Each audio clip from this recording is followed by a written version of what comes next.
5ই আগস্টের পর আমরা দেখতে পেলাম আমাদের দেশের সরকার বাংলাদেশের বিভিন্ন ব্যাংকগুলোকে বাঁচানোর জন্য তাদেরকে হাজার হাজার কোটি টাকা সহায়তা দিয়েছে। অথচ এই ব্যাংকগুলোকেই যারা বাঁচাবে অর্থাৎ প্রবাসীরা, তাদেরকে তেমন কোনো সহায়তা দেওয়ার নামগন্ধ পাচ্ছি না।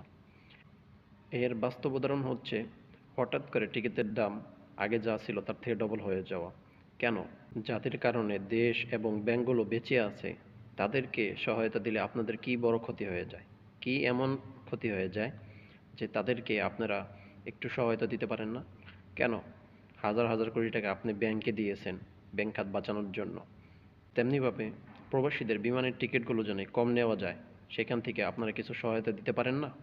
প্রবাসীদের সহায়তা করলে প্রবাসীরাও বাঁচবে, সাথে সাথে পুরো দেশ বাঁচবে।